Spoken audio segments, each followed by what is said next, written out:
Hi పూర్ణిమ గారు, hi. ఎలా ఉన్నారు? నేను చాలా బాగున్నానండి. మిస్ వర్స్టైల్ అంటే దాని మీనింగ్ ఏంటండి? ఇప్పుడు మీరు ఫస్టే చెప్పేశారు కదా క్లియర్ గా, మీరే మీనింగ్ చెప్పేశారు. ఓకే. డాక్టరా, డాన్సరా, ఇన్ఫ్లుయెన్సరా, అండ్ నేను కల్చరల్స్ కొంచెం ఎక్కువ పార్టిసిపేట్ చేస్తూ ఉంటాను అనమాట. ఓకే. సో మల్టీ టాలెంటెడ్ అని నేను ఫీల్ అవుతాను. ఓకే, అది చెప్పకనే చెప్తూ నేమ్ పెట్టేశారు నేను నేను పెట్టుకున్నాను అనమాట. ఓకే.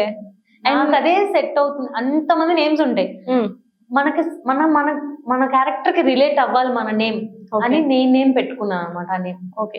ఎలా అండి ఇప్పుడు డాక్టర్ నుంచి ఇన్ఫ్లుయెన్సర్ గా ఇన్స్టాగ్రామ్ లో ఇలా? డాక్టర్ అండ్ ఇన్స్టాగ్రామ్ ఇన్ఫ్లుయెన్స్ అంటే యాక్చువల్ గా డాక్టర్స్ ఎప్పుడు ఇలాంటి ప్రొఫెషన్ కి కొంచెం దూరంగా ఉంటారు. సో మీకు ఎలా ఇంట్రెస్ట్ ఎలా వచ్చింది? మేము 50 మెంబర్స్ ఉన్నాం కదా కాలేజ్ లో, అందరు మర్చిపోతారు అందరినీ, కానీ ఈ 50 మెంబర్స్ నన్ను ఎప్పుడు మర్చిపోరు. నేను వాళ్ళని ఎప్పుడు ఎంటర్టైన్ చేస్తూనే ఉంటాను అనమాట. అదే నాకు అదే చెప్తాను కదా, క్లాప్స్ కొట్టడం ఇష్టం ఉండదు, క్లాప్స్ కొట్టించుకోవడం ఇష్టం అనమాట. సో ఎంత మందిలో అందరూ డాక్టర్స్ అయ్యాం, నేను డాక్టర్ అయ్యా, వాళ్ళు డాక్టర్ అయ్యారు. బట్ వాళ్ళతో పాటు నాకు ఇంకొక ఏదన్నా కొత్త టాలెంట్ ఉండాలి, నాకంటే ఇంకో క్యారెక్టరిస్టిక్ ఫీచర్ ఉండాలి. నేను డాక్టర్ ఒకటే కాదు అని నేను చూపించుకోవాలనుకున్నాను. అందుకే నా స్టడీ కంప్లీట్ అయిన తర్వాత ఇది స్టార్ట్ చేసి కంటిన్యూ చేస్తాను. సో ఇప్పుడు జాబ్ చేస్తున్నారా ఎక్కడైనా? జాబ్ చేస్తున్నాను, వర్కింగ్. ఓకే. 10 to 8 జాబ్ నాది. ఓకే. అది అయిపోయిన తర్వాత మనం రీల్స్. మీకు ఎంత టైం ఎక్కడ ఉంటుందండి? అంటే మీరు ప్రతి వీడియోకి కూడా కామెంట్ కి రిప్లై ఇస్తున్నారు. అన్నిటికీ ఇవ్వను, అది నేను చూసిన ప్రధానికి రిప్లై అయితే ఇస్తున్నారు. అంత టైం ఎక్కడ? 10 కామెంట్స్ కి మాక్సిమం ఇవ్వాలని ట్రై చేస్తానండి. అంటే అప్పుడే రీల్ పెడతాం కదా, ఆన్లైన్ లో ఉంటాం మనం. అవును. ఒకసారి ఆఫ్లైన్ కి వెళ్ళిపోయిన తర్వాత మళ్ళీ వచ్చినప్పుడు ఎలా అంటే ఒక 100,000 కామెంట్స్ కుప్ప వచ్చేస్తుంది. అంటే అన్ని వీడియోస్ మీద కలిపి ఎక్కువ వచ్చేస్తాయి, ఎత్తుక్కొని ఇవ్వలేము కదా. సో బట్ అప్పుడే రీల్ పెడతాం కదా. సో మన జెన్యున్ ఫాలోవర్స్ నిజంగా మనం ఫాలో ఇష్టపడే పెట్టంగానే మేడం అది ఫస్ట్ కమెంట్, నా లైక్ చేయండి మేడం, కామెంట్ మేడం సూపర్ చేశారు మేడం, వాటన్నిటికీ నేను ఖచ్చితంగా రిప్లై ఇస్తాను. అంటే ఇప్పుడు కామెంట్స్ దగ్గరకు వచ్చాం కాబట్టి అడుగుతున్నా, ఇందులో కూడా చాలా మంది బ్యాడ్ కామెంట్స్ పెడుతూ ఫస్ట్ అడిగేశారు, బ్యాడ్ కామెంట్స్ అడుగుతూ ఉంటారు. సో ఆ బ్యాడ్ కామెంట్స్ చూసినప్పుడు మీకు ఎలా, అంటే ఎలా ఫీల్ అవుతారు? బ్యాడ్ కామెంట్స్ అంటే వాళ్ళు బ్యాడ్ అనుకుంటా. ఇంకా యాక్చువల్గా ఏంటంటే మీరు గుర్తించాలి, అవన్నీ కూడా ఫేక్ అకౌంట్స్ నుంచి వస్తాయి. అవును. జెన్యున్ అకౌంట్స్ నుంచి ఎవరు అంత డేర్ చేసి పెట్టరు, జెన్యున్ అకౌంట్ నుంచి ఎవరు డేర్ చేసి పెడతారు కొంతమంది, ఎవరో ఒకరు పెట్టచ్చు. బట్ మాక్సిమం పెద్ద పెద్ద అకౌంట్స్ నన్ను ఫాలో అవుతాయి, మిలియన్ ఫాలోవర్స్ ఉన్న అకౌంట్స్ కూడా నన్ను ఫాలో అవుతారు. మన సపోర్ట్ చేయాలనే కదా, వాళ్ళు కూడా ఎంతమంది సపోర్ట్ చేయాలనే కదా. సో ఇంకా బ్యాడ్ కామెంట్ పెట్టే వాళ్ళంటే ఇంకా వాళ్ళ వర్క్ అదే. సో మీ ఫ్యామిలీ గురించి చెప్పండి. మాది చాలా చిన్న ఫ్యామిలీ అండి, మమ్మీ డాడీ నేను, అంతే. నాకు బ్రదర్ సిస్టర్స్ ఎవరు లేదు, ఓన్లీ సింగిల్. మీ మదర్ ఏం చేస్తుంటారు? మమ్మీ హౌస్ వైఫ్ అండి. మా డాడీ ఏమో చిన్న షాప్, ఫర్నిచర్ షాప్ చిన్నది. ఓకే, అంతే. ఓకే. వాళ్ళు ఇలా ఇన్స్టాగ్రామ్ లో వాళ్ళు కూడా ఏమన్నా కామెంట్స్ చూడడం, ఎందుకమ్మా ఇలా చేస్తున్నావు ఏం చెప్పేమన్నా? మమ్మీ డైలీ తిడతారండి, అంటే రీల్స్ చేస్తున్నందుకు తిట్టరు, ఎవరో ఒకటి కామెంట్ పెడతాడు కదా. అవునవును. కామెంట్ మమ్మీ చదివి ఇలా పెట్టాడు వాడు అని నన్ను తిడతారు. వాళ్ళు తిట్టలేరు కదా, వాడెవడో తెలియదు కదా, ఆ ఫ్రస్ట్రేషన్ ఆమె చూపిస్తారు. బట్ మమ్మీ డాడీ ఎప్పుడు కూడా నువ్వు ఆపే, నువ్వు చేయకు అని ఏ రోజు చెప్పలేదు. మా డాడీ ఇంకా ఫస్ట్ లైక్ కొడతారు. నా రీల్స్ అన్ని చూసుకుంటే మహాలక్ష్మి ధర్మవరపు, చంద్రమౌళి ధర్మ ఫస్ట్ లైక్స్ ఉంటాయి. మీ ఫాదర్ మదరే మంచిగా ఎంకరేజ్ చేస్తారు. అసలు అందులో నాకు ఏ డౌట్ లేదు. అండ్ మీరు ఇప్పుడు డాక్టర్ గా చేశారు, డాక్టర్ గా చేసి కొంచెం ఇలా చేస్తున్నందుకు అంటే కొంచెం హాట్ గా ఇలా చూపిస్తూ ఉంటారు కదా. సో దాన్ని ఇంకెవరైనా మీకు స్ట్రైట్ గా వచ్చి ఎందుకు ఇలా చేస్తున్నావు, నీకు అవసరమా అని ఎవరైనా అడిగారా? అలా ఎప్పుడు నన్ను ఎవరు అడగలేదండి. ఇప్పుడు అలా నేను మిస్టేక్ చేస్తుంటే, ఏదైనా తప్పు నేను చేస్తుంటే మేబీ ధైర్యంగా అడిగేవాళ్ళేమో. బ్యాక్ బిచ్చింగ్ చేయడం, బ్యాక్ సైడ్ మాట్లాడుకోవడం, కామెంట్ సెక్షన్ లో మాట్లాడుకోవడం తప్ప డైరెక్ట్ గా నేను ఎవరిని ఇప్పుడు దాకా ఫేస్ చేయాలి. బట్ చాలా సార్లు విన్నా, నువ్వు డాక్టర్వి కదా, ఎందుకు నీకు రీల్స్ చేయడం, నీకు అవసరమా అంటే రీల్స్, అది నా ఇష్టం కదండి. డాక్టర్ని, అవును డాక్టర్ అంటే ఏంటి, ఒక పేషెంట్ కి హెల్త్ బాగోకపోతే ట్రీట్మెంట్ చేస్తాం, అది ఒక డాక్టర్. బట్ అది ఒక రెస్పెక్టెడ్ పొజిషన్ మనకి సొసైటీలో. అది నా జాబ్, 9 to 4 నేను వెళ్తాను, ఆప్రాన్ వేసుకుంటాను, ట్రీట్మెంట్స్ చేసుకుంటాను, అయిపోయింది. ఆఫ్టర్ 4 నేను కదా, నా లైఫ్ కదా నేను లీడ్ చేస్తుంది, నేను హ్యూమన్ బీయింగ్ కదా. ఒక హ్యూమన్ బీయింగ్ గా నాకు నచ్చిన ప్యాషన్ నేను ఫాలో అవుతున్నా. డాక్టర్ అంటే నువ్వు డాన్స్ చేయకూడదనే కాన్సెప్టే నాకు అర్థం కాలేదు. అంటే మోస్ట్లీ అలా చూస్తారు కదా, అంటే ఈ ప్రొఫెషన్. హాట్ అని మీరు ఒక వర్డ్ అన్నారు, హాట్ అంటే ఎక్కడ నా దాంట్లో న్యూడిటీ ఉండదు. అవును, ఎక్కడ కూడా దాంట్లో న్యూడిటీ ఉండదు, ఎక్స్పోజింగ్ ఉండదు. బట్ డాన్స్ చేస్తున్నప్పుడు మన డ్రెస్ అనేది అటు ఇటు అవుతుంది. ఇంకా దాన్ని ఏం చేయలేం మనం. అది ఆ యాక్ట్ లో అలా జరిగిద్ది అంతే. అది నేను పర్టికులర్ గా ఇలా నేను వాంటెడ్ అయితే ఈ రోజు దాన్ని నేను ఎప్పుడు చేయాలి, నేను చెయ్యను కూడా. ఓకే. అది నాకు అలా నాకు లేదు. బట్ ఏంటంటే నా బాడీ స్ట్రక్చరే అలా అలా ఉంటుంది. అది హాట్ అని నేను అనట్లా, జనాలు అనుకుంటే చూసే వాళ్ళకి అలా అనుకుంటే, చేస్తుంటారు. ఎందుకంటే 36, 24, 36 హాట్ అని నేను ఫీల్ అవుతాను. నాది ఆ హాట్ అని నేను ఫీల్ అవ్వను. బట్ ఏంటంటే అది చూసే వాళ్ళు అలా అనుకుంటే అది నేనేం చేయలేను, నా బాడీ స్ట్రక్చర్ అట్లా ఉంది అంతే. ఓకే. ఇప్పుడు మీరు హాట్ అన్నారు కదా, ఆ హాట్ అనేది నేను హాట్ గా కనిపించాలని నేను ఎప్పుడు డ్రెస్ చేసుకోను, నేను ఎప్పుడు అలా చేయను కూడా. బట్ నా బాడీ స్ట్రక్చరే కనిపించే వాళ్ళు కొంతమందికి హాట్ అనిపించడం వల్ల మేబీ అలా పొట్రే అవుతుందేమో, కానీ నేను హాట్ గా కనిపించాలి, నేను హాట్ గా ఉండాలని నేను ఎప్పుడు ఏ వీడియో చేయలేదు, నేను మేబీ చేయను కూడా. ఓకే. అండ్ ఇంతలా ఇన్స్టాగ్రామ్ లో ఎక్కువ అంటే ఏ వీడియో చూసినా డాన్సెస్. సో డాన్స్ ఎక్కడైనా నేర్చుకున్నారా? ఇదే నాకు మైనస్. యాక్చువల్గా ప్రొఫెషనల్ డాన్సర్ అనుకోండి, నేను ఏ ప్రొఫెషనల్ గా ఏ డాన్స్ చేస్తున్నాను అనుకోండి, ఎవరికి నేను ఇలా వైరల్ అయ్యేదాన్ని కదా ఫస్ట్ థింగ్. ప్రొఫెషనల్ డాన్సర్లకి ఎవరు లైకులు కొట్టరు పాపం, వాళ్ళని ఫాలో అవ్వరు, వాళ్ళు రియల్ డాన్సర్స్ కానీ కాబట్టి. మీరు కూడా డాన్స్ బాగానే చేస్తున్నారు అంటే కదా. నేను ఎక్కడ నేర్చుకోలేదండి, నాకు చిన్న హెల్త్ ఇష్యూ వల్ల చిన్నప్పటి నుంచి నేను ఎక్కడ డాన్స్ నేర్పించలే మా ఫ్యామిలీలో. బట్ నాకు చిన్నప్పటి నుంచి ఇష్టం డాన్స్ చేయడం అనేది. సో ఇంతవరకు నేనే టీవీలో చూడడం, జస్ట్ ఫోన్ లో వీడియోలు చూసుకోవడం, వేరే వాళ్ళు చేసి చూసి కాపీ చేసుకోవడం. కానీ నేను చాలా క్విక్ లర్న్ అనమాట. 5 seconds 10-30 seconds రీల్ ఉంటుంది కదా, ప్లే అవుతూ ఉంటుంది, నేను చూసుకుంటా 2 to 3 takes అలా అలా చేసేస్తాను, కెమెరా పెట్టేస్తాను, చేసేస్తాను.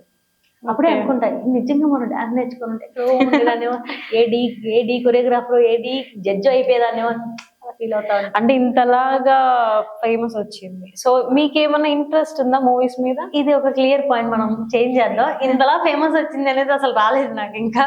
ఓకే. ఇన్స్టాగ్రామ్ లో ఫాలో అవుతున్నారు? ఇన్స్టాగ్రామ్ లో నాకు ఒక 3 lakh plus ఫాలోవర్స్ ఉన్నారు. బట్ అది నాకు ఎప్పుడు నాకు ఏదో ఫేమ్ వచ్చిందని నేను అసలు ఎప్పుడు ఫీల్ అవ్వలేదు. ఓకే. నాకు అది ఫాలోవర్స్ అంటే జస్ట్ అమ్మాయి డాన్స్ చేస్తుందని ఫాలో అయ్యాలి. 50 యాక్టింగ్ కూడా బాగా చేస్తున్నారు కదా, సో మీకు ఏమైనా ఇంట్రెస్ట్ ఉందా మూవీస్ లోకి వెళ్ళే ఇంట్రెస్ట్? లేదు, మీరు నా ప్రొఫైల్ సరిగ్గా చూడలేదు అయితే. కొంచెం తిప్పి అక్కడక్కడ కొన్ని కామెడీ రీల్స్ ఉంటాయి నా ఫ్రెండ్స్ ది, కజిన్స్ తో, ఫ్రెండ్స్ తో. అందరు బాగా చేసి ఉంటారు, నేను తప్ప. మీ ఫ్యామిలీ కూడా ఉన్నారు అందులో? అందరు బాగా చేసి ఉంటారు, నేను తప్ప. ఏదైనా వీడియో తీసుకెళ్ళి ఎవరికైనా కో క్రియేటర్ కి చూపిస్తే నువ్వు తప్ప అందరు బాగా చేశారు అంటారు. అసలు అది ఏంటో యాక్టింగ్ అంత బాగా రావట్లేదు. అందుకే ఏమో నాకు డౌట్ వస్తుంది, మీరు డాక్టరా యాక్టరా అని. లేదండి, నేను పక్కా డాక్టర్ని. ఓకే. అలా నాకు రీల్స్ చేయడం ఇష్టం. సోషల్ మీడియాలో మనకంటూ ఒక పేరు రావాలి, గుర్తింపు రావాలి, నాకంటూ ఒక ఐడెంటిటీ ఉండాలి. అంటే ఇప్పుడు డాక్టర్ అనేది మీ గోలా మీ పేరెంట్స్ దా? చిన్నప్పుడు ఇప్పుడు 2nd class లోనో 3rd class లోనో డాక్టర్ వాళ్ళు అన్నానంట బై మిస్టేక్. మీరు ఫీల్ అవుతారు నేను ఎందుకు అన్నాను అప్పుడు అని. మా డాడీ ఆ తర్వాత నేను పెద్ద ఎందుకు మార్చేసుకున్నా. నాకు ఏసీ రూమ్, అది చిన్నప్పుడు ఏసీ రూమ్ లో ఉండాలి, కంప్యూటర్ టక్ టక్ టక్ టక్ నొక్కాలి, ఇదే నా ఫీలింగ్. నేను ఏసీ రూమ్ లో ఉండాలి, కంప్యూటర్ నొక్కాలి, ఇదే జాబ్ నేను చేస్తాను. లేదు, నువ్వు చిన్నప్పుడు 2nd class లో నువ్వు డాక్టర్ అవుతా అన్నావు, నువ్వు డాక్టర్ అవ్వాలని మా డాడీ ఒక రీజన్ చెప్పాడు నేను బైపీసీ తీసుకోవడానికి. 10th class లో మ్యాథ్స్ 9 points వచ్చినాయి, మిగతా అన్ని 10 points వచ్చినాయి. అంటే బేబీకి మ్యాథ్స్ రాదు, సో ఇంటర్ ఎంపీసీ చేపిస్తే బేబీ ఫెయిల్ అయిపోవాలి, అందుకే బైపీసీ చేయించాలి. మా డాడీ బైపీసీ చేస్తారు. వెరీ గుడ్ అండి. అంటే మీరు 2nd class లో చెప్పింది ఇప్పుడు ఆయన కూడా ఒక దరిద్రుడు పక్కన నాకు బిట్స్ చూపించలా. వాడు కనుక ఆ బిట్ చూపించుంటే నేను ఎంపీసీ చదివి బీటెక్ చక్కగా సాఫ్ట్వేర్ ఇంజనీర్ అయిపోయేదాన్ని. అయ్యో, ఇప్పటికైతే ఏముందండి, మంచిగా డాన్స్ చేస్తున్నారు, డాక్టర్ అయ్యారు డెంటల్ కింద. డాక్టర్ అయ్యామనే కానీ మా ఫీల్డ్ లో అసలు పేమెంట్స్ చాలా తక్కువ. అయ్యో. సేమ్ మేము ఇంత కష్టపడతాం, మాకు వీకెండ్స్ ఆఫ్ ఉండదు. సాఫ్ట్వేర్ ఇంజనీర్ కష్టపడతారు, వాళ్ళకి చాలా స్ట్రెస్ ఉంటుంది, వాళ్ళకి చాలా వర్క్ లోడ్ ఉంటుంది, అంతా ఉంటుంది. బట్ వాళ్ళకి మండే టు ఫ్రైడేనే వాళ్ళ జాబ్ ఉంటుంది, సాటర్డే సండే వాళ్ళకంటూ ఒక రెస్ట్ పీరియడ్ ఉంటుంది. మాకు అలా కాదు, వాళ్ళకి రెస్ట్ పీరియడ్ ఉన్నప్పుడే మాకు వర్క్ పీరియడ్. ఓకే. మేము మండే టు సండే వర్క్ చేయాలి. ఈ మండే టు ఫ్రైడేలో ఏదో ఒక రోజు క్లయింట్స్ అపాయింట్మెంట్స్ లేని రోజు, అందరికి కుదిరిన రోజు మేము రెస్ట్ తీసుకోవాలి. మాకంటూ వాళ్ళు ఉంటారు, లాంగ్ వీకెండ్స్ అని చెప్పి ఇన్స్టాల్ రీల్స్ వచ్చేస్తా ఉంటాయి. క్రిస్మస్ నుంచి సంక్రాంతి వరకు హాలిడేస్ పెట్టి అవన్నీ చూసి మేము ఏడవాలి. అంటే మీకు అలాంటి పండుగలకు హాలిడేస్ ఉండవు, మాకేమీ ఉండవు. మీకు హాలిడేలు ఉన్నప్పుడు, మీరు వర్కింగ్ లో ఉండి మీరు బిజీగా ఉండి మీరు రాలేనప్పుడు మేము సెలవు తీసుకోవాలి. అదొక వర్స్ట్ థింగ్. మాకంటూ ఒక లాంగ్ వీకెండ్స్ కానీ, ట్రిప్స్ కానీ, మాకు హాలిడేస్ కానీ మాకు ఏముండవు. ఓకే. ఒక వర్స్ట్ థింగ్ మా ఫీల్డ్. ఇప్పుడు మీరు కొలాబరేట్ కూడా చేస్తూ ఉంటారు, యాడ్స్ లో ఇస్తూ ఉంటారు, ఎంత తీసుకుంటారు, ఎంత వరకు వస్తుంది అంటే? యాక్చువల్గా నేను 2.5 years అండి స్టార్ట్ చేసి ఇన్స్టా. ఎప్పుడు కాదు, కొత్త 2.5 years అవుతుంది. 1 year దాకా ఏం ప్రమోషన్స్ 300 నా ఫస్ట్ పే, 300 రూపీస్. బట్ ఇప్పుడు దాకా కూడా నాకు తెలీదు బయట ఎంత ఉంది మార్కెట్. 100K ఫాలోవర్స్ ఎలా అంటే నాకు తెలిసింది రీసెంట్ గా నేను ఒక ప్రమోషన్ చేయించాను. ఒక హాస్పిటల్కి తెలిసిన వాళ్ళు ఉంటే వాళ్ళకి నేను ప్రమోషన్ చేయించాను. అప్పుడు నేను వెళ్ళి ఒక 100K 80K ఉన్న ఇన్స్టా వాళ్ళని అడిగితే నేను తీసుకునే బడ్జెట్ కి డబుల్ బడ్జెట్ చెప్పారు నాకు. సో మీకు తెలియదు, షాక్ అయిపోయా. అరే బాబు, నాకు 300K ఫాలోవర్స్ ఉన్నారు, నేను ఇంతే ఛార్జ్ చేస్తున్నాను, నువ్వేం నాకు ఇంత చెప్తున్నావు అని. వాళ్ళు నా ప్రొఫైల్ చూసి నాకు 300K ఫాలోవర్స్ ఉన్న అకౌంట్ నుంచి నేను మెసేజ్ పెడితే నాకే అంత చెప్తున్నారు. ఓకే, నాకు అప్పుడు అర్థమైంది, ఓకే ఇంత డిమాండ్ ఉంది మనకు మార్కెట్ లో. నాలెడ్జ్ లేదు నాకు, బయటికి సొసైటీలోకి రాలా, నేను ఎవరితో మాట్లాడాలి నాకు తెలియదు. సో ఇప్పుడిప్పుడే రీసెంట్గా ఓకే ఇంత ఉంటుంది. బట్ నేను ఇంకా అంత కమర్షియల్ అవ్వలేదు. చాలా బార్టర్ ప్రమోషన్స్ చేస్తాను, నేను సపోర్ట్ చేస్తాను అందరికి. బట్ ఇవ్వగలరు వాళ్ళు, ఫైనాన్షియల్లీ సెటిల్డ్ మంచి ఉంది, వాళ్ళు ప్రమోషన్స్ చేయించుకోగలరు అన్న వాళ్ళు ఖచ్చితంగా నేను కూడా మంచి మార్జిన్ అడుగుతాను. బట్ లేదు, చిన్న చిన్న కంపెనీలు, చిన్న వాళ్ళు, ఇంట్లో ఉండే వాళ్ళు, ఇంట్లో స్టార్ట్అప్స్ వాళ్ళ దగ్గర నేను అసలు ఛార్జ్ చేయను. అంటే ఇప్పుడు ఇన్స్టాగ్రామ్ నుంచి ఎంత సంపాదిస్తున్నారు? అదే కదా ఒక టైం. ఇప్పుడు నా ఇన్స్టా రీచ్ ఎలా అంటే, నాకు లాస్ట్ 2 to 3 days లో 8K ఫాలోవర్స్ ఏమో వచ్చారు. 1 day లో 6K ఫాలోవర్స్ వచ్చారు. ఆ రోజు నా రీచ్ బాగుంది. ఆ రోజు ప్రమోషన్స్ తగ్గగా వస్తాయి, బట్ అవన్నీ ఓకే అవుతాయి. లాస్ట్ మంత్ నాకు 1 రూపీ కూడా రాలేదు ఇన్కమ్, 1 single penny కూడా రాలేదు. అంటే ఇప్పటి వరకు ఎలాంటి ఇన్కమ్ తీసుకోలేదా ఇన్స్టాగ్రామ్ నుంచి? తీసుకున్నాను, అంటే ఒక 1.5 lakh 1 lakh 2.5 years కలిపి. ఓకే, నా దగ్గర ఎవ్రీ సింగిల్ ప్రమోషన్ నేను చేసి నా నోట్స్ లో నేను రాసుకుంటాను. ఇంత పే చేశాను, ఇంత బార్టర్ లో చేశాను, వీళ్ళు నన్ను చీట్ చేశారు. చాలా ప్రమోషన్స్ చీట్ చేస్తారు, వీడియో అడుగుతారు, మనం అడ్వాన్స్ కూడా తీసుకోండి. నేను నాకు అలా అవన్నీ తెలీదు, చేసేస్తాను. స్క్రిప్ట్ కూడా ఇవ్వరు, మనం ఓన్గా చేయమంటారు. చేసిన తర్వాత స్క్రిప్ట్ అప్పుడు అందులో మిస్టేక్స్ ఎత్తుకుతారు. అందులో మిస్టేక్స్ ఇదన్నీ మీరు మిస్టేక్స్ చెప్పారు, మన ముందే చెప్పొచ్చు కదా, మీరు ఇవన్నీ చేయండి అంటే అదే చేస్తాను. లేదు, వాళ్ళు మీరు ఓన్గా చేయండి అంటారు, అప్పుడు ఓన్గానే చేస్తాం. అంతా అయిపోయిన తర్వాత రీసెంట్ గా నేను జాన్లో హాస్పిటలైజ్ అయ్యా. ఒక మేకప్ వాళ్ళకి ప్రమోషన్ చేశా, నచ్చలేదు, మార్చమన్నారు, మార్చాను. సెకండ్ టైం మార్చాను, నేను హాస్పిటలైజ్ అయ్యాను. పేమెంట్ చేయలేదు, వీడియో తీసేసుకున్నారు, వాళ్ళ స్టోరీస్ లో పెట్టుకున్నారు, వాళ్ళు వాట్సాప్ స్టేటస్ లో పెట్టేసుకున్నారు, డాక్యుమెంట్ చేసేస్తాం కదా. పేమెంట్ చేయలేదు. ఏంటంటే ఇంకో మిస్టేక్ ఉంది, ఫోన్ నెంబర్ ఇంకొంచెం గట్టిగా చెప్పాలి, మధ్యలో చెప్పాలి, సంథింగ్ ఎక్కడో. అప్పుడు నేను హాస్పిటలైజ్ ఐసీయూలో ఉన్న బెడ్ మీద. నాకు అప్పుడు ఫైనాన్షియల్ మేము చాలా ప్రాబ్లంలో ఉన్నాం. అప్పుడు మమ్మీ కాల్ వస్తే మమ్మీ ఇచ్చింది, నేను ఐసీయూలో ఉన్నాను. అప్పుడు ఫోన్ చేసి కొంచెం నాకు పేమెంట్ చేయండి, నేను రికవర్ అయ్యి ఇంటికి వచ్చిన తర్వాత మీకు వీడియో చేస్తాను అంటే అసలు చేయలేదు. నాకు అలాంటి సిచ్యువేషన్స్ జరిగిన తర్వాతే నాకు మనం మనీలో ఇంత స్ట్రిక్ట్ గా ఉండాలా, మనం ముందు డబ్బులు తీసుకొని చెయ్యాలా, ఇంత మరీ సాఫ్ట్ గా ఉండకూడదు ఇలా అని తెలుసుకున్నా. అని కొంచెం కొంచెం నేను ఇప్పుడిప్పుడే నేర్చుకుంటున్నా. ఇంకా అసలు నేను కమర్షియల్ అసలు అవ్వలేదు. ఐసీయూ అన్నారు, ఏమైంది అసలు? అది ఒక అంటే అది ఒక ఫన్ అనమాట. అంటే ఏమైందో తెలీదు, headache fever chills, continuous headache fever chills, ఏమవుతుందో తెలియదు. అసలు ఫుల్ చిల్స్, హాస్పిటలైజ్ అయ్యి బెడ్ మీద ఉండి అన్ని టెస్టులు చేసినా ఎక్కడా కూడా ఏంటి డయాగ్నోసిస్ అనేది తెలియట్లేదు. తెలియట్లే చెక్ చేస్తున్నారు, అన్ని చేస్తున్నారు. బీపీ అయితే 60/40. అబ్బో, నించుంటే పడిపోతున్నా. ఇన్స్టాలో ఫాలోవర్స్ అందరూ ఏంటి మేడం రీల్స్ చేయట్లేదు, ఏంటి మేడం రీల్స్ చేయట్లేదు. అసలు అప్పుడు చాలా పాజిటివ్గా అనిపించింది నాకు. ఇన్స్టాలో నెగిటివిటీ కాదు, చాలా మంది ఏంటి మేడం. అప్పుడు ఒక స్టోరీ పెట్టా, సెలైన్ పెట్టుకున్న స్టోరీ. నిజంగా ఆ స్టోరీకి ఎంత మంది పాజిటివ్గా రెస్పాండ్ అయ్యారంటే అది చాలా ఎనర్జీ ఇచ్చింది, నాకు బూస్ట్ ఇచ్చింది అనమాట. తర్వాత ఎప్పుడుకో తెలిసింది, ఏదో పిచ్చి రేర్ స్పీషీస్ ఆఫ్ దోమ ఒకటి కుట్టి నాకు మలేరియా వచ్చిందని ఆఫ్టర్ 10 days.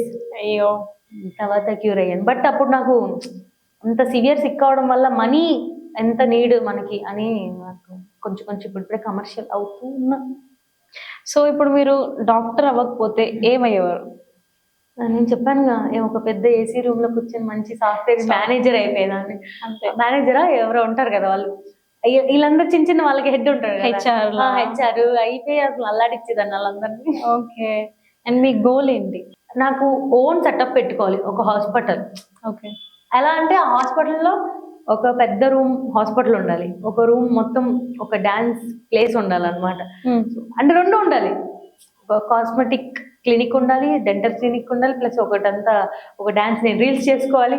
ఇక్కడ పేషెంట్ వచ్చాడని ట్రీట్మెంట్ చేయాలి, యాప్రాన్ తీసి అటెల్ రీల్ చేయాలి, ఇలా ఒక మంచి సెటప్ నాకంటూ ఒకటి పెట్టుకోవాలి. అందులో 2 ఉండాలి. ఓకే, అండ్ మీ లైఫ్ లో మోస్ట్ ఫన్నీ థింగ్ ఏమైనా జరిగిందా ఇంట్రెస్టింగ్ గా? అలా అడిగితే నాకు గుర్తురా. ఏదైనా ఉంటే ఫన్నీ థింగ్ చెప్పండి, ఏం కాదు, గుర్తు రావట్లేదు. అంటే ఎవ్రీడే నేను చిల్ మోడ్ లోనే ఉంటాను. ఒక పర్టికులర్ డే అలా ఏముండదు. మార్నింగ్ వేసినప్పటి నుంచి నేను ఆ నైట్ పడుకునే వరకు ఒక వైబ్ లోనే నడుస్తాను.